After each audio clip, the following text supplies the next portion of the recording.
Greetings, everyone. Welcome to another episode of the I Thrive podcast. It's your boy, Sundin Esperance. I have with me today Sister Tymika Hicks. How you doing today, sis? I'm doing wonderful. And how about yourself? Wonderful. I'm doing great. Look, it's always wonderful when I can get another testimony out here and another testimony to encourage the saints and to help the sinners watching. For those of you that don't know, I Absolutely. believe Sister Tymika Hicks, you are a registered nurse and a doula, if I'm correct. Yes, And how correct. many years have you been in that? I've been a nurse for, wow, 23, 24 years. Wow. But I was an LPN, first. I Mhm. actually have moved my way up from like Okay. certified nurse's assistant, LPN, RN. So, and I'm currently back in school for my BSN. So, Wow. y'all keep a sister in prayer. Will do wow. Just you gotta keep learning and learning and always growing, growing, growing. It's a true blessing to hear that. Before we begin, man, what another beautiful message in Little Rock, Arkansas in the U.S. I believe Yes, 63 were baptized in the name of Jesus Christ. I keep telling you all that's watching this. I don't know what more do you need to be convinced that this is the truth of God, that this is the teachings, to be followed. But it's a wonderful blessing to see souls right. constantly, I'm talking about hungry to go down in water, and we can't even talk about the saints who are crying out for it in other countries right now. But because of the pandemic and certain restrictions, it Right. can't be possible. So hopefully, God willing, next year these things will be made possible. As we're going to begin, remember this podcast affiliates itself with one church and one church only. You know what church it is. It's First Church of our Lord Jesus Christ. Leader, teacher, and guide is Apostle Pastor Gino Jennings. If you are looking to see if there's a church close to you in your area, you can go on the truthofgod.com, search the locations. If you want to get baptized right in the name of Jesus Christ, you can go on the truthofgod.com, fill out the baptismal request, and a local minister or a main point of contact will reach back to you and you could set all that up. We're going to begin, brothers and sisters. Once again, all these things is to encourage, it's to help, and it's to open the eyes of those. And of course, advice is given within it as well. And I'm truly excited to hear this testimony as well as the other ones. So, be attentive.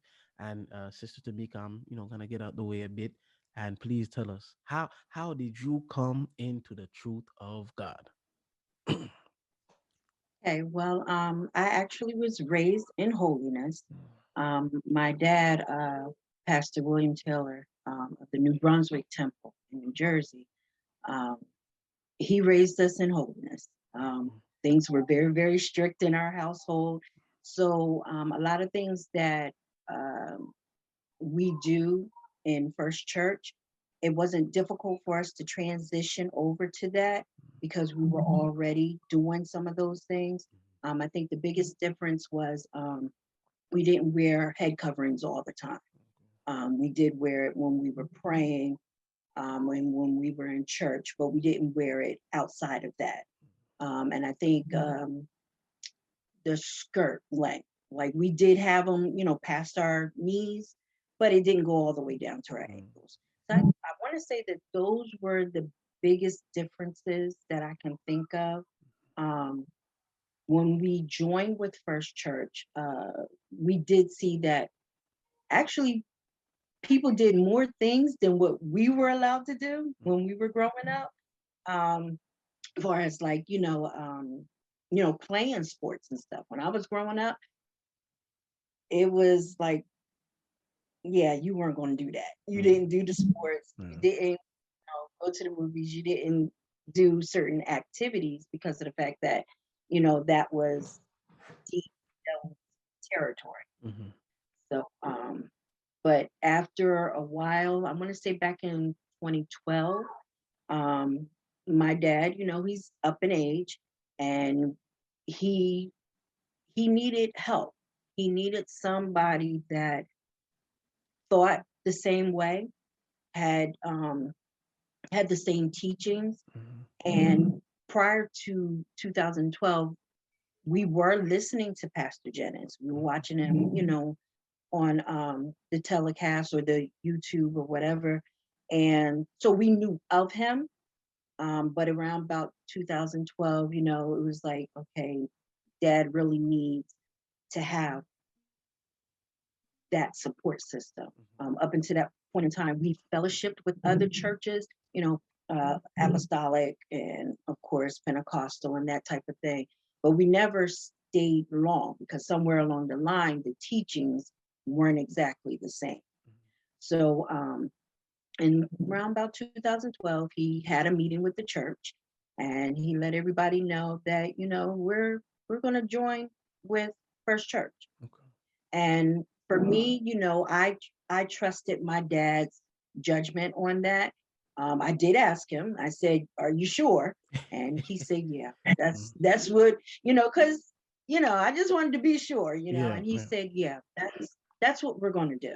The Um, within the churches, you guys were fellowshipping with left and right, but as you said, along the line, things were not working out because I guess they had a certain teachings. What were the stuff that kind of had Bishop Taylor withdraw from all of that, if you could remember? okay, some some of the churches, okay. I'll say what the issues were. I may not call the church names Yeah, out or whatever, but I'll say what some yeah. of the issues were. So some of the issues were fornication. Mm, It was like one of those things where people were fornicating, but they were under the mindset that, okay, if I fornicate, I can apologize to the Lord for that and still make that same mistake over and mm, over and over and over mm, again. Other things, people who weren't married, living together. So with stuff like that, and my dad was real hardcore when it came to certain things. mm, And if he saw that the preachers weren't saying anything, nobody was doing anything about it, nobody's teaching about it, then he would be like, "Yeah, it's time to go." mm. Usually he would give a last, what they call sermon, and he would preach real hard, and they would want him to leave anyway. So, so Oh, okay, no big deal with that. But it was just that if they deviated from the word of God in any way, and my dad felt as though it was his job to protect the people of the church. mhm, So if anywhere along the line they weren't preaching the right thing, they weren't doing the right thing, then he would be like, "Yeah, we're finished dealing with them." So he always was kind of like alone. yeah. But as he started getting older, you know, being alone sometimes isn't always the best thing, Mhm, And I think he found out that with Pastor Jennings, he had a lot of the beliefs that he had. mm, So it was like, okay, well, you know what? There's another man out there that's preaching hard. So yes, we're going to join with him, and as he follows Christ, then we'll follow him. mm, So that's how we got started. mm. And so now, within coming into it, because of course it's a hard holy way, but an advantage for you and believe maybe the rest of your siblings, that transition wasn't too difficult within the clothing and so forth. But now you make it into First Church, you make it into holiness. What was those experiences, growing up on it from that point on? Here I am, I'm growing up in a church where my dad's preaching, all my life. And it's strict, it's hard. And even though, you could speak about that as well. What did you face any challenges with it? I know maybe back in those times, it wouldn't have been as difficult as it would be for a younger sister today because modesty was such an important thing back, or it was so respected, all over. But now it's like True. what's respected is if a girl is a woman being herself, breast showing out, and she's a bad this and a bad that. Hmm. She's a city girl this or city, that is like, oh, she's being her true self, Right. right? So what were the challenges, you faced growing up with that atmosphere, and what was it like from the time you came into holiness and you're growing up with that experience? Okay. So for me, like I said, growing up, I wore the skirts. Mm, I did everything in skirts. That was no big deal for me. I was pretty much a tomboy, so I'm climbing trees Mm. in a skirt. Doing running relays with the other kids in the neighborhood, playing kickball, all of that kind of stuff. Um, However, as I got older and I saw other girls wearing pants, now I want to do what some of the other girls are doing. So Um, so yeah, I was one of those that used to borrow pants from my classmate or my friend and change my clothes. I leave the house in the proper attire and then go to school, change my clothes in the bathroom and put on, a pair of pants, um, wore mini skirts, I did do all of that stuff. Um, for me, it was I got to a point in my life where even though my parents had raised me right and taught me everything that they knew to teach me about living a holy life, I was that type of child where um, I wanted to experience things. And I felt as though my parents didn't let me experience anything. So when I got of that age, I was like, I always had this thought in the back of my mind, and God knows it was just the stupidest thought. But I always thought, I'm gonna go out here, I'm gonna do the stuff I know I'm not supposed to do, and then I'm gonna come back to the Lord. I know I'm gonna come back. Yeah. And God really allowed me to go through a lot in my life Mm. while I was out there. Oh. So at one point I did, it got to a point where I remember having a political science class in high school. And I remember the teacher asking the question, how do you know there is a God? You can't see him, you can't touch him. How do you know that he really exists? Now, mind you, I've been raised in holiness Mm. pretty much all my life. Yeah. But that one question interfered with everything in my life from that point on. Oh. Because at that moment, it was as if I didn't believe myself. I started to question whether or not God exists. And I remember going home at that point in time. We didn't have a church per se, like a building. Mm. We would have services in our house, or we would go to other members and have services at their house. But I remember this one day where we were having service at our house, and I did present that question to my dad. I was like, well, how do you know that there is a God? Mm. Now, to this day, I still don't remember what my dad said to me. I remember asking the question, and then I remember my mom's response afterwards. And my mom wasn't even near us because my mom had just had my sister. So she was in a whole nother room, but she heard that question. Mm. And she was like, at that moment, she knew that I didn't believe. And Oh. it was as if a knife had been stabbed in her heart and twisted. And so, needless to say, the Lord allowed me to go through a lot in my life. Um, and it was like that downward spiral of events in my life to where at the end of it all, there was a moment where I just was like, this is not how my parents raised me. This is not what they envisioned for my life. And since I can't seem to get it together and do it right, yeah, I'm ready to check out. So there's some other things in between that took place. God had to bring me low. He had to bring me really, really low. Because of our upbringing, we never wanted for anything, me and my siblings. My dad and my mom, they worked hard, worked well together. They provided everything we needed. Like we really did not, in my mindset, we didn't suffer at all. So I guess I grew up thinking that that's just how the world is. There's only a few bad things that happen to people, and it only happens to those that are bad. Yeah.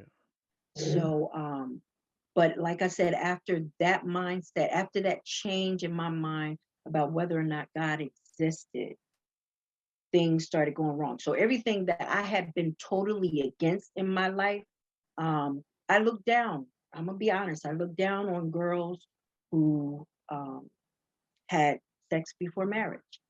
I looked down on girls who had children out of wedlock. I looked down on people who didn't have the same upbringing that I had. And the Lord had to show me that you don't look down on anybody. Um, I blessed you to have the lifestyle that you had, but you don't you don't take the credit for that, and you don't look down on other people. So that's one of my biggest pet peeves is when people look down on somebody. But that was by the Lord's grace that He helped me with that. So you would say at one point in time in your life, like you were an atheist or agnostic, maybe? I would I wouldn't say atheist because I I don't know. I wouldn't say atheist because I did, like I said, I made the statement Mm-hmm. that I'm going to go out here and do what I'm going to do, Yeah. and then I'm going to come back to God. It was just a question. And because I entertained that question, Mm. now it's almost like it opened a door for me now to go do those things Yeah. that I said I wanted to go and do. Oh, okay. That was against God. Uh, Do you no, understand I what completely I'm understand. saying? 150%. I understand.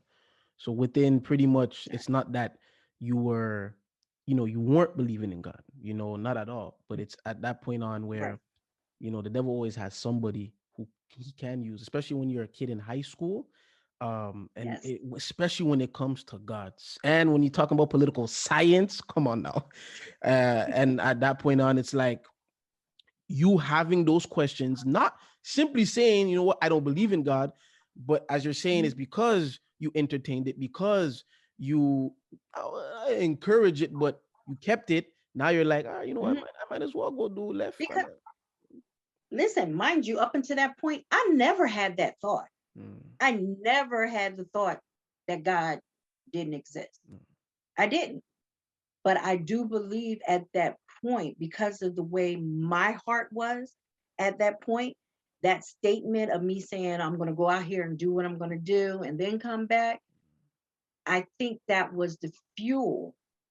And like I said, that door that opened up for me to do these things that I was going to do. Because as long as I didn't really have the thought about whether or not God existed or not, I I think I would have been okay. But this particular teacher was like that catalyst for me yeah. to, just okay, here's a door. It's the wrong door, but I'm going to walk right on in that door because Okay. it sound good, look good. Yeah.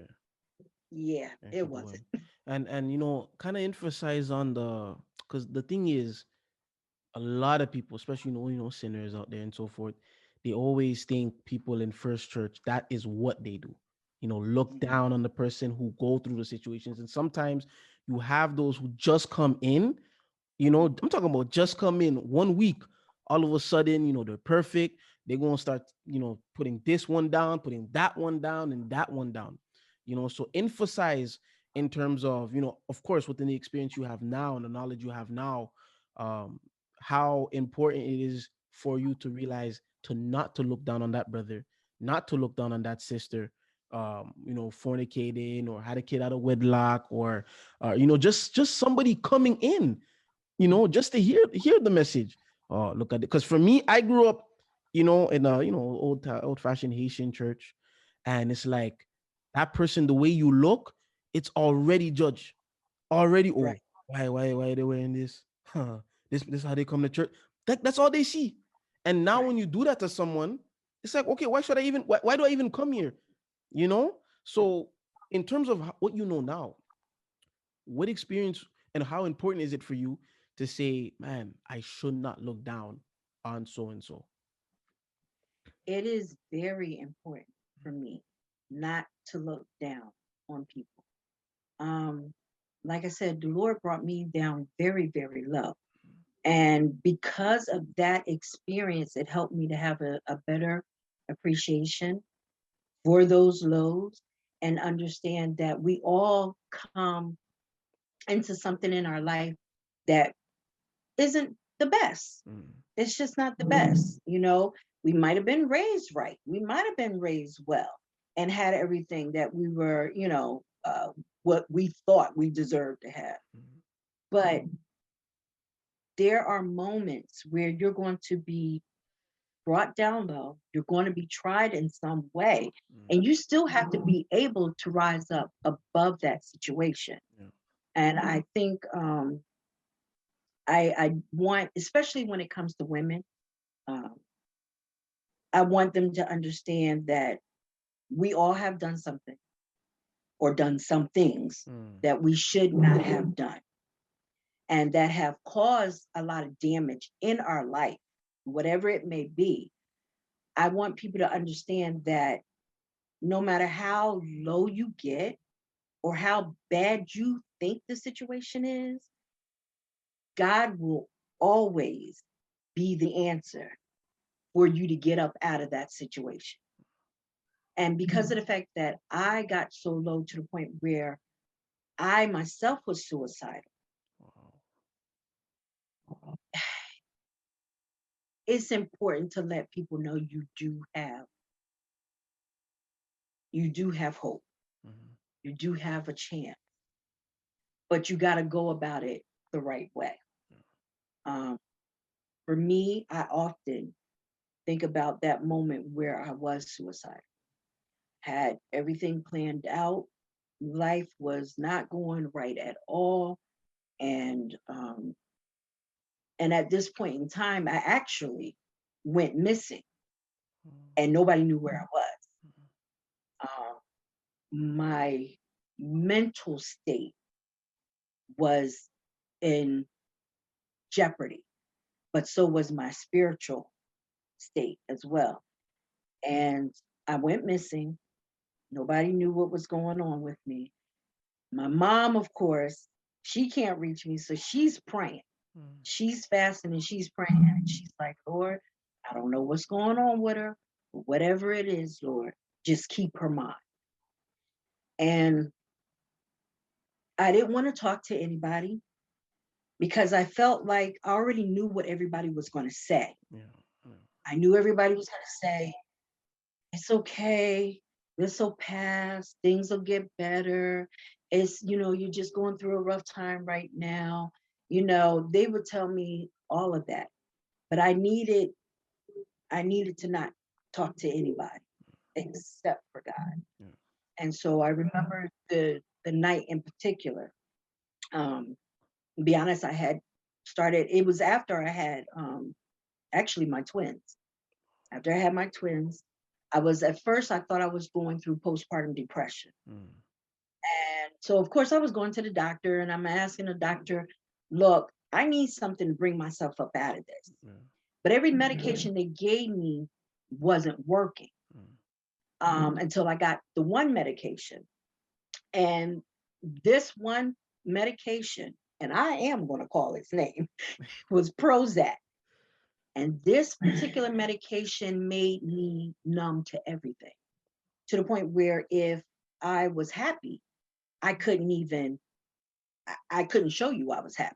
Mm. Like my facial expression, my affect, everything was just, it was terrible. So I just looked like I was a walking zombie. And I was like, this is not it either.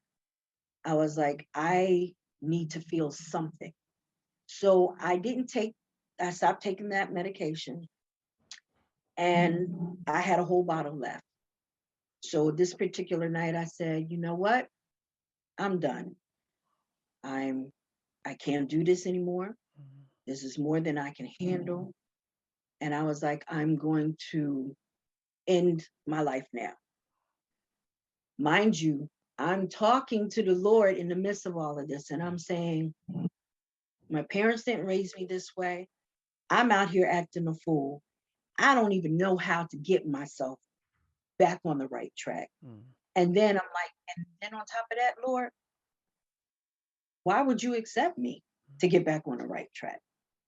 And I was like, I know if I commit suicide, I know I'm going to hell. Mm. I know I'm going.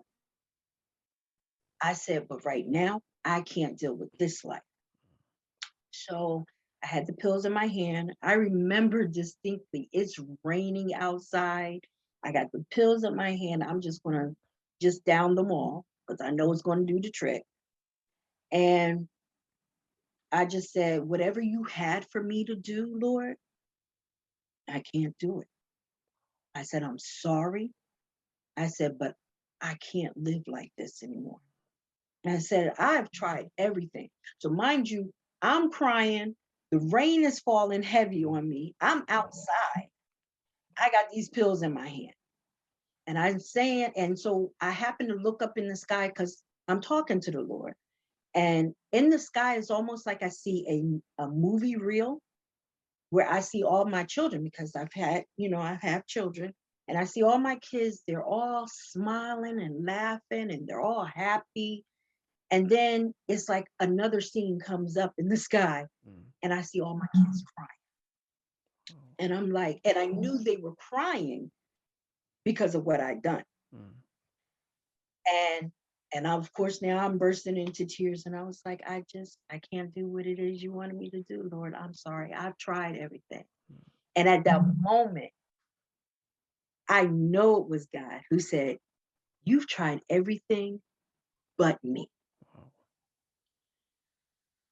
So the moment he said that, I stopped. I paused. And I'm thinking in my mind, I'm like, hmm, you know what? He's right about that. Pills are now in my hands. Now they're all melting in my hands. Mm-hmm. And I remember saying to the Lord, I said, you know what, Lord? You're right. I haven't tried. I said, now, I don't have that much faith because I knew me. Mm. I didn't trust me. Mm. I said, but I do remember my mother always saying that if we had the faith of grain of a mustard seed, she said, do you remember how small that is? I could hear my mom talk, Wow. telling me, she's like, do you know how small that is? And I Mm. remember, no, I don't know how she was like, so tiny. Mm. Like you can barely see it. But if you have that, God can work with that and he can bless you. Mm. And I remember saying to the Lord then, I said, you know what, Lord? I don't have very much faith. I said, but I do have enough to be the grain of a mustard seed. I said, so I'm going to try it. Mm. I said, and see what happens. And I haven't looked back since then. Oh, Never looked that's back. wonderful. As much as a lot of people out there could look at that and say, oh no, that's not enough for me and so forth. It's when you come to a certain low in life, it's you Mhm. have to be sincere. You understand? Because now Yes, you're so low, you don't have time to even fake and act like you really want God. And I see it that's right. constantly with brothers and sisters that testify to whenever they just that sincere prayer, just that sincere conversation with God to say, look, I'm Mhm. gonna try. I'm gonna put that effort on you, and to see where. That's why I Right. said it's such a permanent thing, and to show Mhm. how real He is. Because a lot of the times, Yes, people that do get to that low of suicide, there is no God for them. That's why they're true. able to go and follow through with it. You know what I mean? Or the people who are giving them advice aren't giving them God. It's just, hey, take this pill. Listen, man, I smoke weed to do it. Look, man, Mhm. it's just, let's go party, let's just drink, let's go take this. Or hey, see, this therapist, but never are they able to be said, hey, have you just sincerely, have you just tried God? Like the advice your mother Right. was able to give you. And that's what it's so important for parents, where some things you tell your child, it could stick with them for God knows how long, the good and the bad. Exactly. That Exactly. that's just a wonderful thing where in that situation, you could just remember, and God allowing you to. Because sometimes have you noticed some people you just can't remember something and you had it Yes. in your head, but all of a sudden it's gone. But right there in that moment, Hmm. God made everything Hmm. perfect for you just so you can be here today and how you can be here in terms of remembering that what was said. And it's a That's true. wonderful thing to see it. That's true. Suicide, it's a very serious thing. And people always wonder, can this happen to somebody in First Church? Absolutely. People could get suicidal, you know, in truth. Because like I said, this holy way is not easy. And everyone's situation is different within it, right? So I'm truly grateful and thankful to God for that. And so now, you don't look back since. What were the steps from since that moment on to, because here you said, you know what, I'm just gonna go into the world, do my thing. I'm gonna come back to you, God. You know what I'm saying? I'm gonna do me right now. I'm gonna do me. Then I'm Yep. gonna come back now, you feel me? You know what I'm saying? But now Right. it's like, you said it was going down one, two, three. Now, what was the come up like from that point on where you said, look, I'm gonna try you, God. I'm gonna have that green, I'm gonna have that mustard seed faith. What was the come up like during that time? So it definitely was not easy Mhm. because every way Satan could come at me, he definitely did. Um, it was, you know what? I think I have to say I'm thankful for how my parents raised us because it was those moments where it was really difficult. My parents always raised us to, no matter how bad things get, you still just go to God. Like it could be the worst and you can't see any way out of it. You don't know how you're going to make it through it, but you just go to God. And that was very helpful for me. Um, it was very helpful. I had a daughter, one of my daughters. She loved the Lord. God knows it seems like since she was a little kid, and she would encourage me. Now, this is a child Mhm. that would encourage me when I was coming to the Lord and trying to get things right. And she would be like, Mommy, just hang in there. Just keep moving towards God. Don't let Satan win.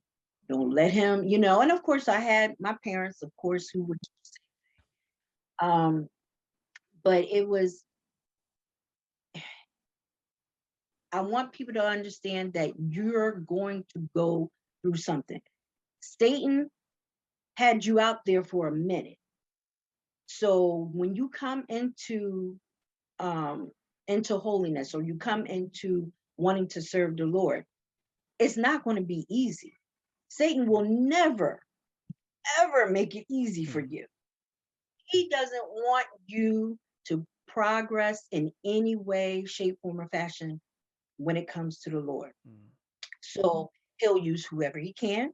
It could be your mother, it could be your father, it could be your spouse, it could be your children. Mhm. I mean, your friends, your coworker, it could be anybody. And I want people to understand that you can't be surprised when people who never came at you all of a sudden come at you. Mhm. Don't be surprised by Mhm. that. Just know the way I always looked at it was like, wow, if they coming at me like this, I must be on the right track Yeah. because Yeah. obviously the Lord is pleased with what I'm doing. Mhm.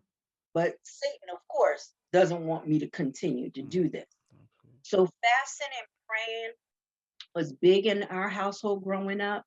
Like my parents, they believed in fast. So Saturday was always our fast day as a family. Wow. We prayed every night before we went to bed. Wow. We left different times in the morning, so we weren't able to pray together as a family in the mornings, but at night, prayed together as a family. And on Saturdays, we woke up to hearing gospel music playing. Mom had a list of everything we had to do as far Yeah. as cleaning the Yeah. house, and we fast. Yeah. And that was just how it was Wow. for us. So that background of fasting and praying and trusting God for everything, that was instilled in us. Wow. So when I was going through that moment where I was suicidal and I Mm, started talking to the Lord, and I could hear my mom talking back to me and telling me things that, to be honest, I didn't even think I was listening to, mm, things that my dad was preaching about, saying to me. I didn't think I was listening to any of that, yeah. but it all started coming back. That's where we talk about that seed that's planted in you. It's just laying there, just waiting. But once God wants it to rise up in you, it's going to come out. It's going to come out. Mm, It will flourish, and you will remember that upbringing. Um, One of the things I regret in my life is that I didn't do that right off the bat with my children, mm, especially my older kids. mm, By the time my younger kids came along, I'm back in the church, I'm trying to live right, all of that. So they didn't see the younger version of me. mm, And I regret that. I regret not instilling that in my older kids mm. from the time they were, born. Um, yeah, that's one of my biggest Mhm. regrets No, and because even though I know everybody gets to an age, they make their own choices and all of that. I think it's so very important to raise your children in the Lord oh yes. because this world is getting worse, Hmm. more wicked. And my question sometimes I just ask the Lord, will my children be okay? Will they be able to stand for you? Yeah. Will they be able to, whatever comes at them, whatever Satan, you know, throws their way, are they going to be able to stand on God? Just stay there. And yeah, if they don't have this upbringing, it makes it harder for them Mm-hmm. to be able to overcome the things that this world has to offer them. Yeah. Well, no, it's within what you're saying. It's such an important thing, but I think it's so underrated for a lot of people, or not even I'd say underrated. It's not respected on how to raise children or how to raise a family. I think it's a concept where it's so traditional. I'm a have like so see for me, I feel like though if all you're gonna just give to the kid is clothes and food on the table, then just adopt a kid who doesn't have that, right? If because now what happens, it's so much more to give them than just food on the Mhm. table and clothes, because that's essentially it's your job. If you're gonna take on this responsibility, don't be a coward, but take it on, tackle it. And Right. from you saying, of course, in Yeah. terms of you regret it, it's I felt that heavy because I see it with my own eyes. Whereas, constant families, they're just letting their kids grow up. You understand? Just grow up, but there's not even a little bit of God in them. And it's like they're expecting Right. when their kid goes out to be, serving God and this and I think that's what confuses some parents because they truly believe they're doing their job. But what a blessing is for yourself is that at least you can look back and see what you regret, right? You're not looking Yes. back to see, oh, I was perfect in this way, perfect in that way, I did this, but you can see, despite the one, two, threes that I was able to give my child, you know what, Mhm. my regret is this. And that's what the teaching will do. It's not going to make you look at yourself sincerely to big up yourself and make yourself, oh, I'm this and that, Of course. but it's really going to make you look at yourself and, man, I know I should have done this, right? Or you know what? Right. This is what I need to be dealing with. This is what I need to fix. This is what I need deliverance from. You get what I mean? So Hmm. it's and like I say, it's so important to because I have a passion for children, a strong passion for kids, and I see youth. It's like it's unbelievable to see how youth could get so destroyed at a young age. Yes. You I ask them, agree. hey, hey, why don't you, come watch the teachings or come watch it? Oh, it's boring to me, man. Yeah. I don't want that. And a parent's gonna think, well, it's just kids. but not realize, is there something that I did not do? Is there something that I did do to instill this in them? True. Was I being a hypocrite? Was I praying with Right. them once a week? Was I Mhm. making, was I making that atmosphere holy? Right. Was I telling my kid, hey, look, kid, you don't want to be, doing left and right, but now I'm doing it the next day. You get what I'm Mhm. saying? So, Right. in terms, I truly hope that parents that are watching this could just look back and reflect from what you said to say, what is it that I'm doing wrong, or where did I error? And Mhm. God show them, because listen, the best shower of that is God. The Yes, best indeed. person that can show you Yes, exactly indeed. what you need help with is God.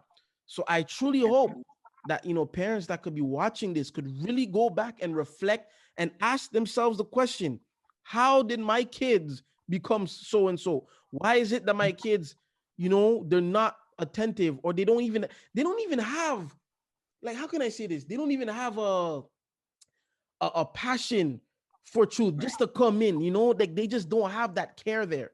It's, I'm Yeah. just living at home, I'm doing this, I'm just growing up, and that's it. So I truly do hope that now, in terms of growing up in that atmosphere from a young age, in your household, which thank God for your parents, because it's a true blessing to hear parents being parents. You have parents today, they just have a kid and expect to be called mother, father, but they don't want to do the task. You understand? True. I'm truly grateful for that for yourself. Now, in terms of the experience of you growing up, being that child, how was it like for you as a mother now, in truth? Because now you're growing up kids in another generation, in a different time, and Right. you're a woman. So now that you're saying you have daughters, you know how you women are. You know how the girls are gonna be. And the challenges, I feel like a lot of the times, and parents in truth could correct me.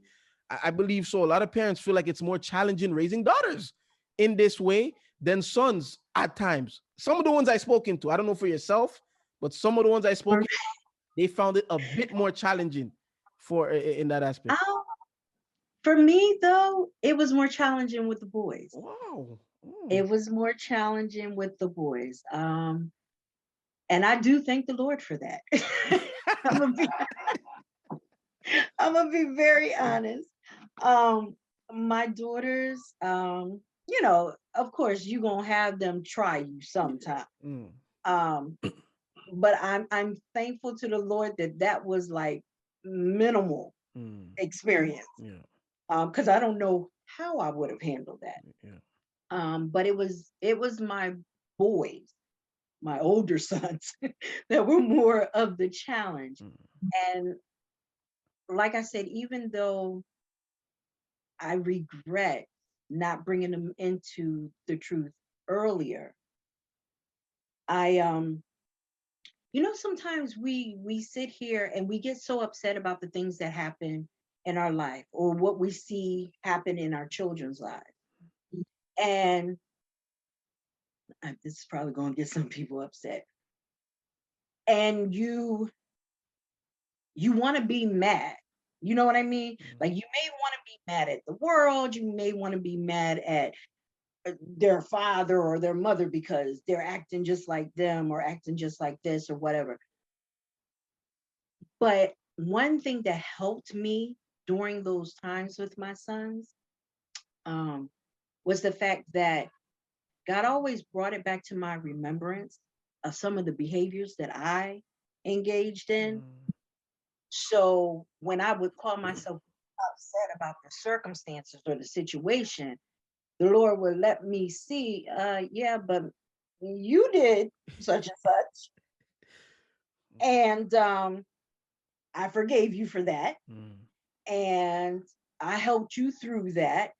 So the Bible says we're going to reap what we sow. Mm. And a lot of times people don't take that seriously at all, Mm. all. Mm. And so when you see your kids going through certain things or they're doing certain things and you're like, what's wrong with you? You know better than that. I didn't raise you like that or Mm. whatever.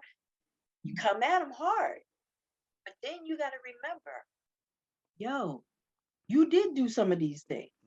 So when it comes back to you, who are you really mad at? Yeah. Because are you really mad at them for what they did? Mm. Or are you really mad at yourself for you starting that in the first place? You were the one who sowed that type of seed. Mm. And now it's come back, but it might not be you per se. It could be your child that reaps that too. Mm. So I think that helped me a lot when I was going through certain things with my kids, is to always remember that I did foolish things too. Mm. And I, when I see them, I have a better understanding. Now, that doesn't stop me from saying to them, Mhm. you're wrong. Yeah, yeah. Fix it. Don't do that again. It don't stop me from doing that. But it does help me to understand that our kids are going to make mistakes. They're going to do things that they should not do.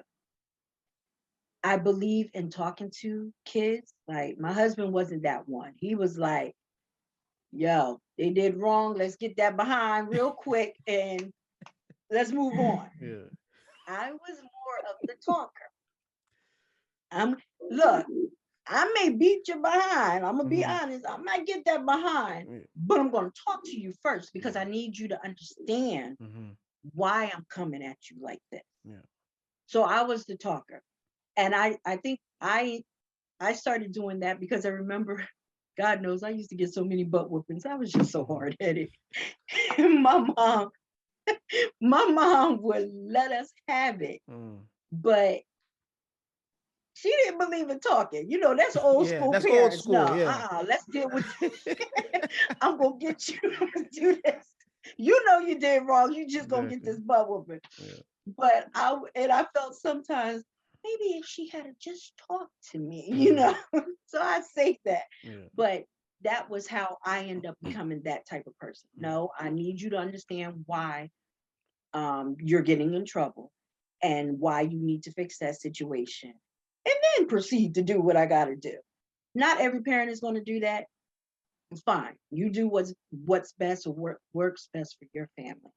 Um, but I think that it helped me a lot just remembering that I did stupid stuff too. Mm. So to think that once you're in holiness, and I think that's the other thing, people think that once they come to the Lord, oh, everything's going to be good. The kids are going Mm. to act right. The husband's going to Mm. act right. The wife's going to Mm. act right. Mm. Uh-uh. Mm. Uh-uh. So, Yeah. you know, so it don't work that way, No, absolutely not. and I had to learn those things too. Mm. I had to learn that no, Satan is going to use whoever Mhm. to try to get you off track. Yeah. So no, I wanted them to, I tried, or at least I hope I did a job well enough where they were well rounded, and that if there was a time or they felt like they needed some guidance in some way when it comes to the Lord, that they could come to me.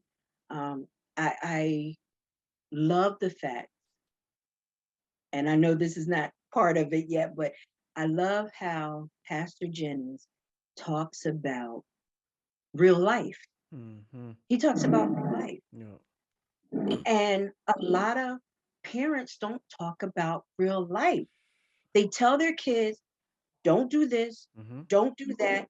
It's wrong to do this, it's wrong to do that. But you don't explain to them why that behavior is bad. Mhm.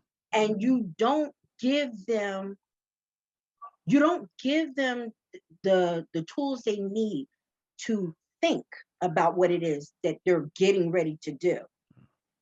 Instead of saying, no, don't do that. Some kids you can't say that to. No. Some kids you got to give them all the points for them to get it, and then they're able to make a choice or a decision.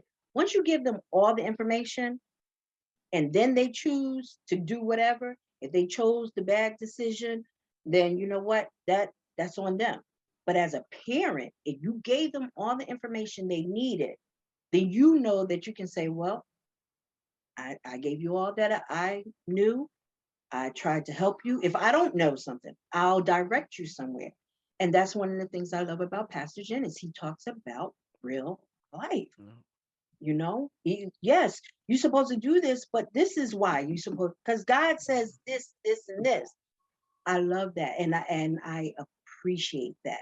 I do. I really truly do. No, that's first time I heard him. I mean, even till this day, I just it's like hearing him preach. It's yeah. I look back at myself. I know it wasn't my fault that I wasn't false. Because typical Haitian parents, you going to church, you ain't staying here at all. We don't care this, but it's like it just makes me realize how much we just didn't learn nothing where we were. Like it's all the information being given from PJ, and I'm looking back to the old Frost prophet will be under what were you doing on the pulpit? What was the ultimate goal to even be like? Don't you understand? People are coming here to learn, but it's shouting, it's just singing, Hmm. judging the person how they came in, how they looked, the church birthday, like where is it That's true. life on the kids? And now the kids, Mhm. what happens? You're not teaching them, they're not learning from you. So where else do you think they're gonna Mhm. learn from? And listen, I tell parents, That's right. your kids are in school, literally their entire most half, or if not a huge quarter of their entire lives around Yep. groups of friends more than they're kind of like around at home. And you're That's telling right. me as a parent, you're not gonna want to take the time to do that one, two, three, four. Because I know what you mean by that. There's some kids, you tell them, you just give them a look. What are you doing? Come on, don't play with me now. But then you have some come here. You're not supposed to do that. It's like a Yeah. different explanation you have to give to that kid. I put that on as like an athlete. I'll say, for Hmm. example, basketball, because maybe you're more common with that, and the viewers, certain basketball players, all you have to tell them, listen, man, you go on that court, you can't play no games. Give a 2-3 roll, give it, simple, boom, boom, boom, that's it. But then you Yep. have some, you really have to let them know, look, I need you to do this. I need you, a different explanation, a different because Yes. it's not the same player. I mean, look, you got one That's right. Michael Jordan, you got one LeBron James, you got one Kobe Bryant. You can't just talk to Michael Jordan like you would talk to another player. You can't talk to LeBron like you would True. talk to another player. You get what I mean? So Yep. it's Hmm. really to the point where like you're seeing so many beautiful facts. Like I really do hope people watching could see how important it is to have these things, because it's a blessing to have a parent who can see these things and realize, the True. one, two, threes. And as it says, as what PJ says, people will do better if they knew better. So Exactly. it's such a blessing to be in this teaching and to have an apostle, not only who's down to earth, but as he says, moreover, is just a realist, you know, giving the Right. teachings to Right. protect, giving the teachings Hmm. to give advice, giving the teachings to help raise. You understand? Yes. So within, all of that, now, of course, being in the teachings, here, what was the experience for yourself, coming in it and being in the atmosphere of, growing up within, because by that time, of course, it wasn't where they are now. So Hmm. obviously, how was that experience growing up, in the teachings? Here you're under the apostle and you're just seeing the constant growth of which you probably seen, maybe people leave left and right, but to see the constant growth where you guys moved here, now we're moving there, now we're moving here, more people are coming in. And how was that experience for you growing up in holiness? Listen, when we first joined with First Church, I remember me and my daughters. We actually used to go to the services.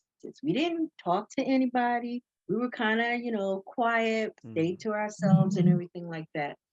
But I remember coming into the church and you just heard everybody calling on the Lord. mm, And I remember that feeling, like even still to this day, I remember how that felt to me. And I was like, yo, everybody is calling on God like they want to. yeah, Like that just tripped me out. I was like, yo, I felt like I was home. yeah, I felt like I was home. And it didn't take long for us to just jump right on mm, into, because that prayer, it just was different. mm, Like we prayed, we knew to pray, that prayer was so different to me. Just that, the fact that people were really crying out to the Lord. Um, and they wanted to cry out to the Lord. That's the other thing. It's like, you've got to want to Mm-hmm. do this. Mm-hmm. You've got to want to do what's right. You've got to want to do what's pleasing to the Lord. When we were out in the world, we did the things of Satan very well. Yeah. We didn't half step with any of it. We gave our all, Mm-hmm. and even stuff that we didn't have, we still gave. Yeah. So when it comes to the Lord, you've got to want to give more. Mm-hmm. You've got to want to do more, and I'm thankful to the Lord because He constantly reminds me of that. Um, Sometimes I can speak for myself. Sometimes we get a little, okay, comfortable. Mm-hmm. We can't get comfortable because Satan is still watching you, and he's always looking for an opportunity to interject in some way. Yeah. So you have to make sure that you are constantly, constantly, constantly moving towards the Lord, whether it's through fasting, it's through prayer, And that's one thing that I loved about everybody. They all seemed like they were on one accord and wanting to give God their very, very best. And that I appreciated. I appreciated that tremendously, you know, That's because then it showed me, guess what? I can do that oh, no, that's same thing. no, that's wonderful. It's a true blessing, to be able, to hear a testimony where, as somebody's coming in and they're grateful and understand the gratitude of the message and of the teaching versus, of course, you have some they didn't know no better, they hated the apostle. You have some today, they, just which I sometimes, I guess I shouldn't, I shouldn't, but I just always try to understand why do people hate it. There's things you could hate, right? Like for me, I hate the deeds of rapists and molesters. All of like I hate it. I have a tremendous, Yes, fantastic hate for it, you know. But when it comes to right. this teaching, because I mean, there's people that hate this thing. Like I'm talking people watching from outside. Yo, that man's Uncle Tom, that dude crazy, boy. I ain't finna come in no church, man. Gonna tell me how to live, you hear me? Man, gonna tell me how to talk, you hear me? But it's always like, what's really bad? Like, and you could ask some, what's the problem you have? Well, just it's the Hmm. church I go to or I used to grow up in. They just weren't like that. They were preaching with love. That's not love. A man telling you the truth. Now, he may not Right. be telling you like you want to hear it, but look, I tell you all the time, Right. you as a parent, you understand this. Will a child take you serious? Here they're acting a whole mess. You tell your child, honey, I told you no, okay? Now, this is the 50th time you told mommy to shut up, and I'm not going to take it no more. Lord, no. I'm not gonna take it anymore, okay? If we keep doing this, your timeouts are gonna go from 10 minutes to 15. Do you want timeout? What Could child is you gonna take imagine? a parent serious? Come on. Can you really tell me right now what child will take their mother serious in that aspect? No, never. Come on. But then you will have a mother. They just give a look. Just a Yes. look, and that's game over. You hear the kid all moving, hear the kid sitting down. Kid, Yeah. the way the kid's sitting down, you think they're tearing for the Holy Ghost. Especially when the It's mother so says, true. watch when we get home. When my mother used to tell me that, my heart dropped. I don't want to watch when I get home. Just do it when you're going to do to me now. Do it now. I don't hear you on the car ride. You just, oh my dick. It's a certain fear that comes upon, but Yes, indeed. come on, but There's you get what I'm fear. saying. You get what I'm understanding. Yes. So some of you now, you hear a leader telling you like it is, how it's Mhm. supposed to be, you want to be all upset. You not now all of a sudden you want to be angry. Come on. Listen, I think for some people, this is what gets me. Mm, Why do you care if I'm listening to this man Mm. and I'm happy with the way he teaches or the way he brings forth the message? Yeah. Why do you care Mm. about me wanting to go and sit under the word like this? Mm-hmm. I'm not bothering you about yours. Exactly. If you want to go where you going and you want to be happy and content where you at, that don't do anything for me. Yeah. So why do you care about my situation? Exactly. And people hate, like you said, they have this strong hate for holiness, one, Mm-hmm. and for Pastor Jennings and those that follow after him. They have such a strong hate. I remember one time I told this young lady, they wanted to know what I was. They were like, "What religion are you?" And I said, "I'm holy." And so they said, "Oh, I'm a Christian too." And I said, "No, there is a difference." I said, "In holiness, we follow the laws of the Lord. Mm-hmm. We do the things that He tells us to do. Mm. Christian, y'all do whatever y'all want to do." Exactly. Now, mind you, this person that I said this to was like 2, 3 sizes bigger than me. And I knew that if she really wanted to be mad, she probably could have taken me out. However, I was so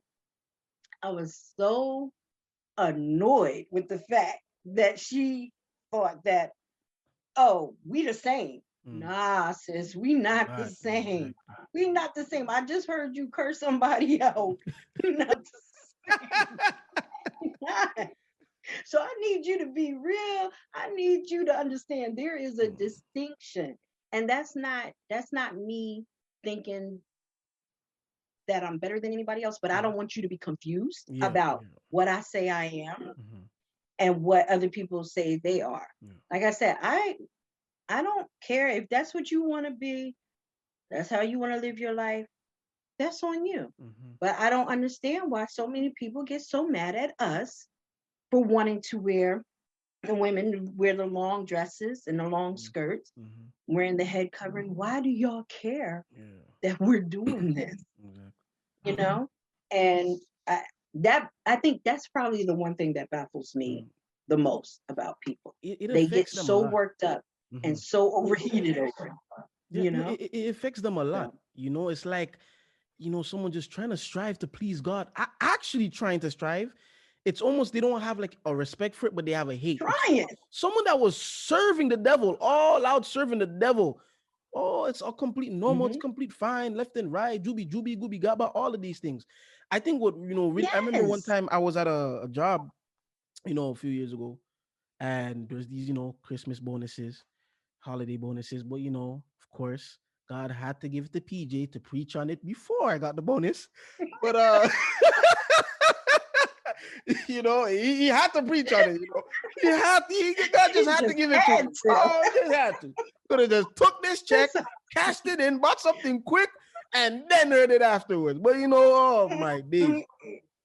So they come and say, look, we have our hey Sundin, did you go get your Christmas bonus thing? I'm like, oh my. So no, mm, mm, I didn't go. And then now, supervisor, he comes, he's like, hey Sundin, your check is upstairs, your Christmas. I can't accept the check. He said, what? I said, I can't accept the check. I don't I don't celebrate Christmas. It's the teachings I'm in. right. Well, you know what? Fine. You could take the check and give it to the church and put it. You don't understand. I cannot take the check. Well, they're gonna send Right. it to your house anyways. Oh, well, that's up to me. They send the check to the house. I just have to take that thing, whoosh, whoosh, rip it up, and I had to do it quickly too. I'm not gonna let that thing Of sit course. down and just because that thing sit down too long, it's gonna go in it's gonna go in the check-in. As soon as that thing came, I ripped it up right. I'm just like, my. And with that, people just they didn't understand it. They're like, you got to be, especially. Understand. They're like, yo, this guy is this because when it's listen, there's left and right, But when it comes to money, Mhm. that's when people like, bro, you good? This is a Christmas. All these hours you're putting in, you're not gonna take the like, no, I'm good. Another thing was, because the family I grew up on, most of them are Catholic, and we really were those pagans. Well, Mhm. some of them are still, they still are. We had the tree, what I'm saying? We're in that Christmas spirit, jolly, jolly, waiting for gifts and stuff. Yep. And it's when I think I was in Philly at the time. They're saying I had one cousin, because some of them didn't really understand the changes that was going on. Some of Right. them thought maybe I was depressed, I was going crazy. I was in, because I had to put a Mhm. distance. I was seeking God. I needed that Holy Ghost. Thank God for giving it. So they just Bless didn't the Lord. understand, and I didn't want to take the time to Mhm. explain one by one what it was. So for me, I was that guy. I just, not even Right. slowly. I just took the knife and that was it. I don't, because Right. and the thing is, I did not even care who Right. people and what are people are saying. And these are people I grew up on, because Right. I needed God. That Yeah. was my main focus. That's I right. didn't care, but I had to delete all my social media. I had to delete a lot of people out. I just had to strive for it. And That's so I'm in Philly. She's like, "Oh, you don't celebrate Christmas no more?" I said, "Nah." mhm. "Oh, well, I had $1,000 waiting for you as a gift. I'm not gonna accept it." She said something she was supposed to say. She said, "Bull this." I said, and it's like, for them, it's some people, they just don't take it serious until they see someone actually taking it serious. And it's like a confusion. And when they see you a certain way or present yourself a certain way, look at him, look at her, think they're Mr. Goody Goody. Oh, okay. So you want to have your head covered. So that means she's too good for me. Now, listen, why don't you go to the Holy Laundry? Go over there for us. You're too good. And it's those. I even remember playing as I'm playing soccer, because the men have to cover the shame of their nakedness. And once again, Mhm. I hear the teachings. I believe this one time was through a minister. We have to cover our naked legs while we play. So now, Right. yeah, I'm going to games. It's a tendency for soccer players to kind of warm up in it, but not to continue Mhm. with the game. And it's like Right. almost every single game. Yo, fam, you're gonna play with those on? It's hot. It's hot. Like, what are you doing? Oh no, it's just it's religious purposes. Huh? What Right. religion is that? Oh, it's holiness. Holiness? Yo, y'all ever heard about holiness before? What's that? I had one. She's like, oh, it must be, Islam. I said, no, it's not Islam. It's holy. Right. I said, you see these Muslims out here, they're not doing it. They're not doing Right. it. You understand? You can see Right. clearly it's not Islam. I said holiness. I never heard. And so it's like, you face those things. You have some that Mhm. feel, "Oh, maybe, he thinks he's better than us."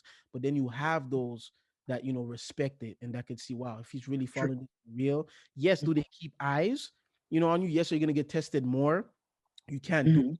what the other does. You can't just stick a middle finger up in the game. You can't be Right. swearing at the ref. As much as heated as you get, you have to Mhm. have that, control. And so True. a lot of the times when people see that, it bothers them so much. Oh, this person, you think you're a saint, you think you're this, you think you're that. But as soon as it's like they want you to slip up, but now you slip Yep. up. Oh, Mr. and Mrs. Holy, not holy no more. Oh, Yeah. you're Exactly. a part-time holy person, huh? Hmm. Am I right? I say. Exactly. You understand? It's like that's That what they're doesn't going for. make sense. But it's what they want. It's what they want. Yeah. It's I'm like, listen, all I want to do is please God. mm, And yes, you get those comments where you think you're better than everybody else. It's not that at all. I mhm, really truly want to do what God tells me to do. So when I'm quiet, like for instance, we get upset. mhm. Holy people do get upset. Absolutely, yeah. Back in my heyday, you would have known I was upset because I'm going to tell you in some very colorful words. Mm. Okay. But now, by the grace of God, I pick my battles. Mhm, And sometimes I think within myself, I'd be like, okay, am I going to let this slide and act mhm, like I didn't hear that, or it's not going to, or am I going to go in for the kill? mhm. Oh, let's go in for the kill, Yeah, but I'm going to do it in a certain way so that I exactly. stay within the confines of God's Yeah, laws, you exactly. know. And that's one thing that I have to say, you know, my mom did teach us that too. Mm. But she was harsh when she needed to be Yeah. harsh. But she taught us, look, there's a way to let people know that you're upset about a certain situation without being disrespectful, Yeah. Yeah. you know. And so, yeah, I can do that now. But trust and believe, the old Tymika is Mm. always looking for a way to come out. Mm-hmm. So you find that a lot of people like to try you Yeah. to see if they can bring that out of you. Exactly. Yeah. Again, Absolutely. that's one of those things that you, if you know you have that as a right for yourself, Mm. yo, you got to keep going to the Lord. You got to ask him. And that's one thing that I love about God. Sometimes I feel like I go to him too much Mm-hmm. about too many things, Yeah. but we're supposed to be able to cast our cares onto him. Absolutely. We're supposed to be able to go to him. God wants people to come to him and ask for his help. Mm. He already knows what it is we need or what we need to ask for. He knows all of that. But he wants you to do it. He wants you to trust and believe that he is going to help you. Yeah. So even something as simple as a conversation that's about to go south, God can help you with. And then you got something that's bigger. You say, you know, you're about to lose your job or whatever. Okay, you might lose that job, but God already has another job lined up for you. Exactly. We have to learn how to trust him. And that's one thing that I'm learning along the way is to really trust the Lord. The other thing that I have to admit that Pastor Jennings has helped me with is there was a point where, and this was back on Frankfurt Ave, where he kept talking about making sure our emotions were in check, basically, Mm. making sure that our mind and our way of thinking was higher than our emotion. And I had been praying and asking God to help me with that. And no sooner I asked the Lord for that, Pastor Jennings just kept preaching and preaching and preaching about it. But it was what I needed. And so I've gotten to the point where I'm still working on that. But I found, like how Pastor was explaining, that if your emotions aren't in check, you're liable to do anything or Yeah. say anything. Absolutely. Yep. And then you find yourself going outside of God's will Yeah. with the things that you say and do. Yeah. And so it was important that the Lord allowed him to bring that forth so I could constantly, like I said, he just kept talking about it, kept Mm. talking about it, kept talking about it. And I didn't have a problem with it at all. Like Mm. I ate that up, I soaked that up so much because I knew it was something that I really truly needed. Mm. So I still work on that. And that's the thing. He, like I said, he's real life. Whatever you're going to go through, he's going to teach you about that Mm. so that you have a way of escape. Yeah. Sometimes people do things because they think that this is all I can do. Mm-hmm. That's not all you can do. Mm. There's other options, but you just got to make sure you stay within the will of the Lord when you That's right. do it, Yeah. you know. So yeah, Pastor Pastor Genesis helped me out a lot on several things. Mm. No, it's what connects is where when he teaches, on, be careful with the things you say. What connects in terms of when he says that is because I think a lot of the test is when people are low in life, Hmm. and you know moments are so quick, words are extremely quick. So Yes. I remember there was a because there was a brother out of Canada. He's passed on. Now he had esophagus cancer. And when I was just visiting him and talking to him, one thing he said that is it stuck. Like I didn't really realize what he was trying to tell me that moment in time until sometime after. But he says being it because like he was like in heavy breathing, like he wasn't talking like he was like I was, right. He was just like, and he was saying, and he told me, he said, being in these moments that I am right now, it makes you look back and just be careful in the things you say. And then he told me that, then I just I didn't really put it together right now, right? Mhm. And it's until Right. later on is where I got the understanding is where when you are in a certain situation in life, be very careful what you say because as you said, you will reap what you sow. You may Yes. be on the worst moments of your life. Here you go. And I'm talking about you have knowledge, you have understanding. Oh Mhm. God, man, if you just, I wish you just take me out of this world right now. That is, that moment, that emotion you have. Now it Yes. took you over. Now you're going to see Yes. something out of his. And I'm not talking about someone who's saying, I'm ready to go. I'm talking about someone Hmm. just because of the situation. That's what you said. Now you're all fine. Everything's good. Hmm. But a couple years later, a couple months later, I didn't remember. I didn't forget Right. what you said. I didn't forget what you said. Exactly. And now it comes back on you. You understand? Yep. So that's why once again I'm truly grateful for the apostle Mhm. to explain why your mind needs to be above your emotions because Mhm. emotions it's so quick. Somebody could do Yes. something to you so bad.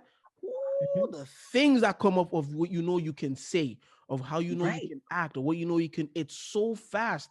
But now Hmm. it's like you go into repentance, you go into but at the same time, be very watchful for it, brothers and Yes. sisters. Any advice I would give is just be very cautious on what you're saying when things Mhm. are just. I'm talking about rough. I'm talking about Yes. rough as in rough because you can say something and that's that one thing that determines what's going to happen to you, whether it be in 5 years or Hmm. in 10 years, it's still Hmm. coming back to yourself. So Exactly. one thing, I always, before I conclude, is I ask, brothers and sisters, is how grateful are you to God for the man of God in terms of like choosing somebody just for God to just choose somebody like yourself. As I say, I'm a piece of dirt, you're a piece of dirt, everybody's a piece of dirt. There's nothing there's really nothing like for me. I speak about myself. There's nothing That's special right. about me. I always remember where I can't look at someone down because God already told me what I am. He said he didn't even say I'm nothing. You understand? He's telling me you telling me I'm less than nothing. So Yes. I'm less than nothing, God. Like I didn't even know there was something after nothing. Now you're gonna Exactly. tell me I'm less than that. So it's Less than. Yep. how grateful are you to God for able to? Because look, as you said, your dad needed that help. He needed, that someone else. And at that moment in time of what he was looking for, the rise of false prophets. Hmm. Oh my! Like today, it's just crazy. But the rise Yeah. at that time, it's like there's somebody out here that believes in God at least. And if there's someone that does believe in Him, are they actually Yep. scared of God at least? So it's a blessing for him to find because Yes. what he's doing as well as a man, you can't make a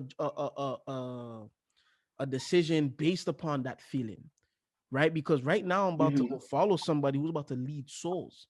You understand? And so for him Yeah. to make such a wise decision, how grateful are you to God for the apostle, for his teachings, for being able to learn, being able to grow, being able to raise your kids in this manner, in this way. How grateful are you for it? I'm very grateful. I have to admit, I it wasn't until we came to First Church did I understand the, I guess, the severity of what it is an apostle or the men of God. Mm, The way that they basically hazard their lives to bring forth the word to the people. mhm, And it wasn't until we joined that I saw that this is, I mean, it was serious, but no, this is really serious. And there's been moments when I know Pastor Jennings has been not feeling his best, and yet and still, he still would get up and preach. And the Lord would bless him to bring forth the word, and the whole church would be on fire. And then Pastor Jennings, and he would feel good for the mhm, moment, but then after everything was done, then he would go back to, mhm, not feeling so well. mhm, But yet still always was still trying to help the people. And yes, there, a lot of people don't like his approach, But like you said earlier, if you sit here and you talk softly to people, you you're not going to get them to change. They're not going to want to change. You sometimes need that hardcore preaching in order for you to snap out of your foolishness and redirect yourself and be like, okay, no, let me do this the right way. And that's one thing I can say about him. He definitely shows his love to the people. He makes sure that, look, I'm not in the business to be your friend. I'm here to teach you the ways of God so that you can hopefully escape damnation. He does that. And he does it with like all that he has. I know he grew up and he was subjected to a lot of things with his former pastor. He went through a lot, but God made him the man that he is. And I'm thankful to the Lord for that because in today's time, we don't need a preacher that is, or an apostle that is just going to let the people say and do whatever they want to. We need somebody that's going to say, no, this is wrong. Yeah. You got to get it right. And if you don't get it right, you going to the lake of fire. We need somebody that is going to be that hardcore. And I'm very grateful to the Lord that he is that way. Um,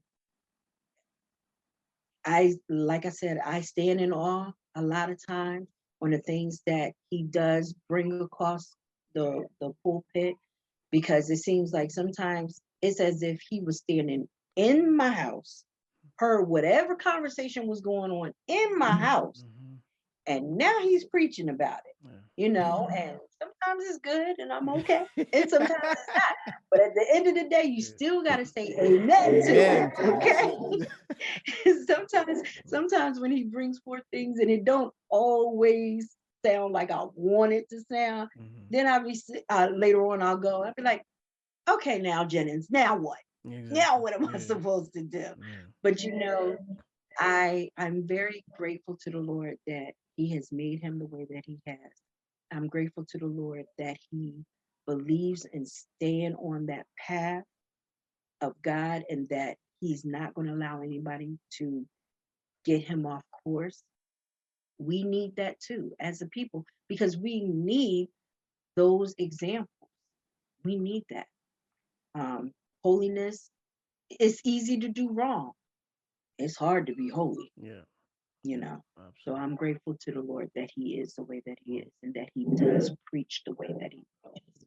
And you have no no seed of a doubt in your mind that this teaching, this is the true teaching of God. You don't have a whiffer of not even a seed of a doubt to say, this may not be. Nope.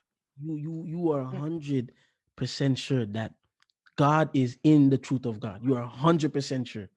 Oh, definitely. Wonderful. Definitely.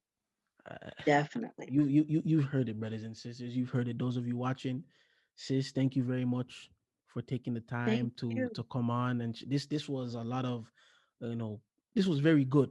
A lot of, like I say, these things, they're conversational, and it's a blessing to know. That's why I call it I Thrive podcast. Because before you watch it, you're watching, but then after you watch it, you can say I thrived with information. Do you understand? It's a Amen. blessing. No, it's a true blessing when someone's able to come on and really give not only the jugi jugi, hey, I came into the truth of God, it's been wonderful, but they can give the lows as well to Yes, show people, hey, look, as wonderful the teaching is, man, there's some rough spots in this. I'm talking about rough, that's so true. it's a true blessing, sis, for you to come on. Thank you very much for taking the time Thank to come you. on. Like those of you that come and share your testimony, I'm truly grateful and thankful for it. Because as much as I do it so it can encourage left and right, it encourages me as well, and it makes me learn a lot. And I love to learn, you know Mhm. because now it's okay, from learning this, now how can I shape it in my life? How can I take what I learned from this Yes. podcast And that's the type of the person I am. Mhm. The type of person I am is like, and to this day, my mom, she always, laughs about it, is I was that kid. As soon as you bought me something in the store, I wore it right away. I'm not waiting till I get home. I'm waiting till we get in the car. It could be shoes.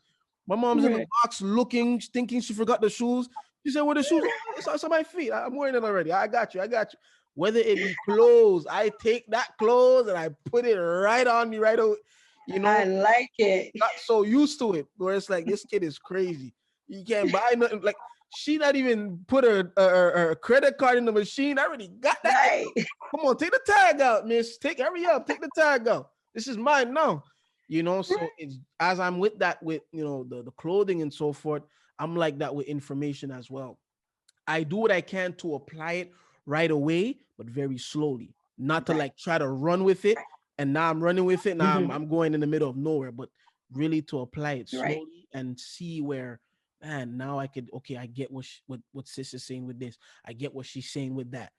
So that's why it's a true blessing to come on and have information that could really help people in their lives. Yeah. You understand? And I'm talking about because yeah, it's good, to learn about money. Good, to learn, about the education of become a doctor, doula, whatever the case is, and all that.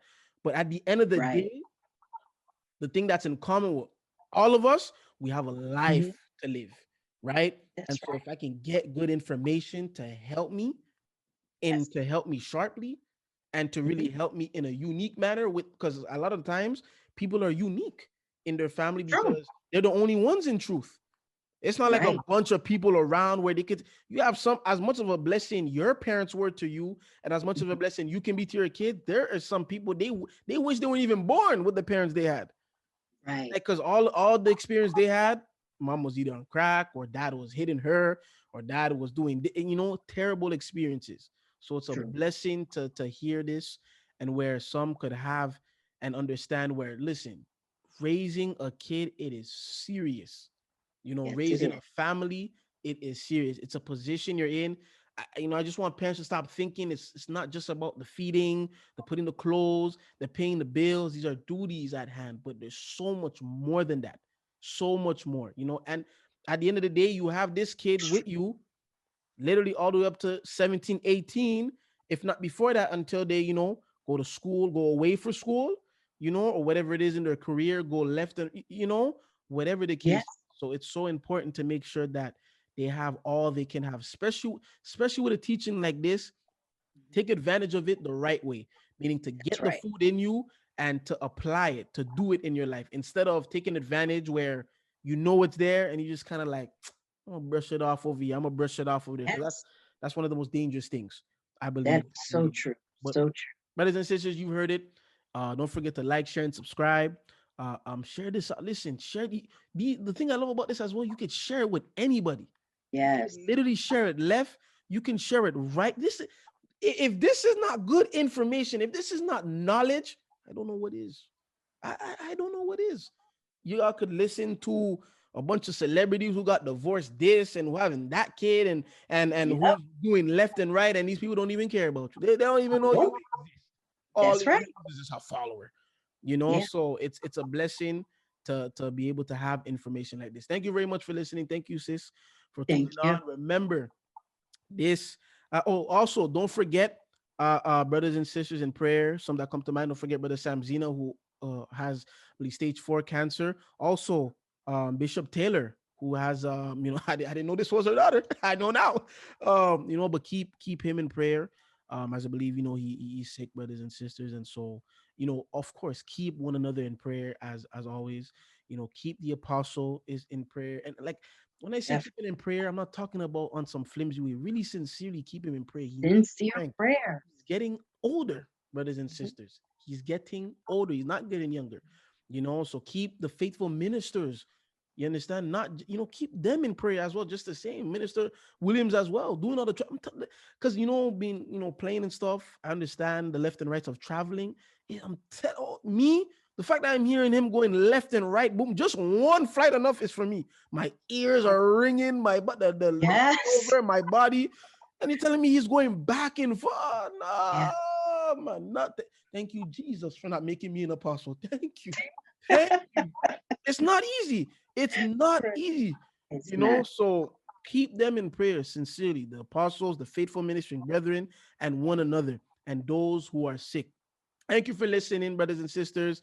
You know, take care. God bless, and peace be unto you.